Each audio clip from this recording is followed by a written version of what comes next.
বাংলায় শুক্রবার সকাল থেকে যা চলছে তা কোনো থ্রিলার ওয়েব সিরিজের থেকে কম নয়। সকালেই রাজ্য পুলিশের স্পেশাল টাস্ক ফোর্সের জালে ধরা পড়ে আন্তর্জাতিক জঙ্গি সংগঠন জৈশ-ই মোহাম্মদের সদস্য হামিম মণ্ডল।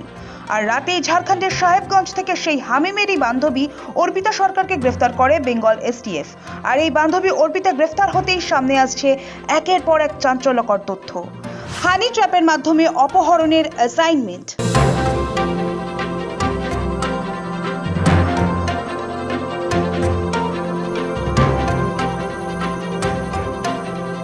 ঠিক 2 বছর আগেই কাশ্মীরে পেহেলগাঁও হামলায় 26 জনের প্রাণ গিয়েছিল।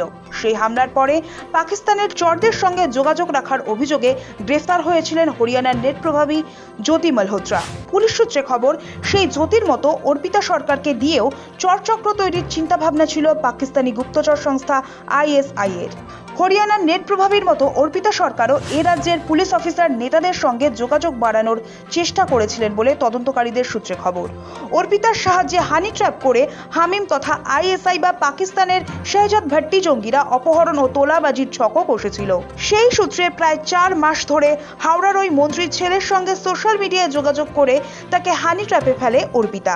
তার ও বাবা মন্ত্রীর কাছ থেকে মোটা টাকা তোলাবাজি শুরু করে। এমনকি ছেলেকে টোপ দিয়ে একটি জায়গায় ডেকে হামিদদের দিয়ে অপহরণেরও ছক কষে অর্পিতা। তাকে পণবন্দি করে মোটা টাকা আদায়ের ছক কষা হয়। এসটিএফ এর গোয়েন্দাদের ধারণা, শুধু ওই মন্ত্রীর ছেলেই নয়, আরও কয়েকজনকে হানি ট্র্যাপ করে হামিম অর্পিতারা টাকা আদায় ও ব্ল্যাকমেল করার ছক কষছিল। জঙ্গি যোগে ধৃত হামিম মণ্ডলের মাধ্যমে তার সঙ্গে পরিচয় হলেও অর্পিতাকে আলাদাভাবে কাজে লাগাতে চেয়েছিল পাকিস্তানি গুপ্তচর সংস্থা, দাবি তদন্তকারীদের। সেই মতো পরবর্তীকালে অর্পিতার সঙ্গে পাকিস্তানি গ্যাংস্টার শেহজাদ ভাট্টি গোষ্ঠীর হ্যান্ডেলাররা, বিশেষ করে আবিদ জট, নিজেই যোগাযোগ রাখতেন। এনক্রিপ্টেড মেসেজিং অ্যাপের মাধ্যমে নিয়মিত তাদের সঙ্গে যোগাযোগ রাখতেন অর্পিতা, এমনটাই বলছে তদন্তকারীদের সূত্র। সেই ক্ষেত্রে হামিম মণ্ডলের মতো আরও কতজন জঙ্গি সদস্য রাজ্যে রয়েছে, গোয়েন্দারা তার সন্ধান চালাচ্ছেন।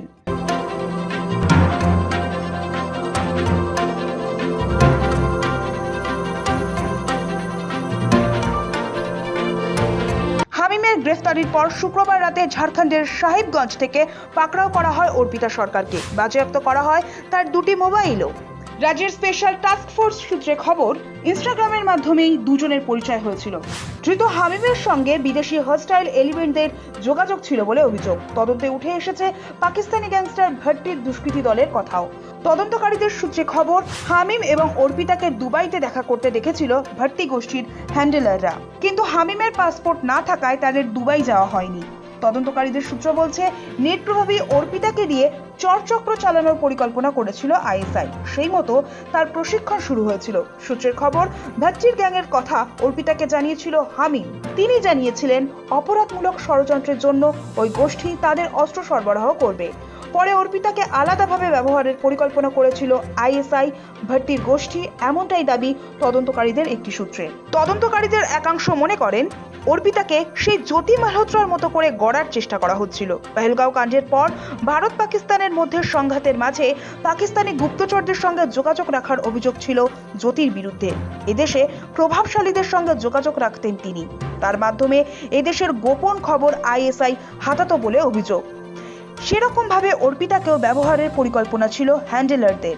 হামিম আরও কয়েকজনকে নিয়োগ করেছিলেন। এবার তাদেরও খোঁজ করছেন তদন্তকারীরা। হামিম এবং অর্পিতাকে জেরা করে ইতিমধ্যে বেশ কয়েকটি সন্দেহজনক সমাজ মাধ্যম হ্যান্ডেলের খোঁজ পেয়েছেন তদন্তকারীরা। উঠে এসেছে রানা, উজেইর, আবিদ জাট, 333, হামাদের মতো কিছু না, সবগুলি পাকিস্তানি হ্যান্ডেল বলে তদন্তকারীদের দাবি। কয়েকটা জিনিস আমাদের এটা খুবই ইনিশিয়াল ফেজ অফ ইনভেস্টিগেশন, সব কোয়েশ্চেন্স আনসার এখানে দেওয়া যাবে না। আর প্লাস এটা কয়েকটা সেন্সিটিভ ইস্যুস আছে, এর মধ্যে পয়েন্টস আছে যেটা এই ইনভেস্টিগেশনটা সবে আরম্ভ হয়েছে। এর মধ্যে অনেক লিঙ্কস আছে, লিডস আছে, এটা আমাদের ওয়ার্কআউট করতে হবে। সবকিছু এখানে আমি ডিসক্লোজ করতে পারবো না। তো সেটা যে ইনিশিয়ালি আমাদের যে পাওয়া গেছে, যেটা in the interest of investigation as per law আপনাদের সঙ্গে শেয়ার করতে পারি, সেটা আমি শেয়ার করছি। আমরা যেটা আপনাকে বললাম কি এই টার্গেটস গুলো যে নির্দিষ্ট আমরা পেয়ে গেছি এটা আছে। বাকি কি কি টার্গেট ছিল সেটা আমরা এর মধ্যে এখন অনেকটা ডেটা আছে, সেটা আমরা অ্যানালাইজ করছি। এনক্রিপ্টেড কমিউনিকেশনস আছে, সেটা অ্যানালাইজ করছি। সেটা যখন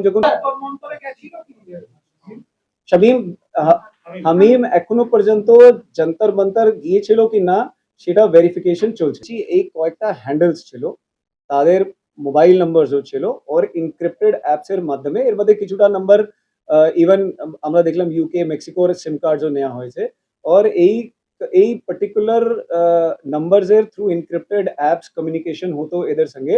और এরা মানে এরা সবসময় ক্লেম করেছে কি এরা শেহজাদ ভট্টি গ্যাংয়ের, যেটা কমিউনিকেশন প্যাটার্নে জেনারেলি আমি বলছি, যেটা পাচ্ছি কি মানে ওদের অ্যাক্টিভিটিস ছিল কি একে দিয়ে একটা নেটওয়ার্ক তৈরি করার এখানে, প্লাস কিছু টার্গেটস আইডেন্টিফাই করা, প্লাস আইডেন্টিফাইড টার্গেটস এর মুভমেন্ট প্যাটার্ন স্টাডি করা।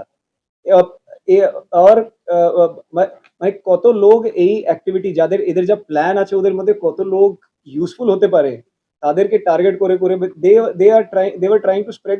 সূত্রের খবর, এর মধ্যে আবিদ জাট এবং হামাদ নামে দুজনের সঙ্গে নিয়মিত যোগাযোগ ছিল অর্পিতারও। হামিমের সঙ্গে যে অর্পিতার অ্যাফেয়ার ছিল তা শনিবার বিকেলে সাংবাদিক বৈঠকে জানিয়েছিল এসটিএফ এর আইজি গৌরব শর্মা। গত কয়েক মাসে অর্পিতার মাধ্যমে হামিম বিভিন্নভাবে জাল ছড়ানোর চেষ্টা করেছিলেন বলেও জানান এসটিএফ কর্তা।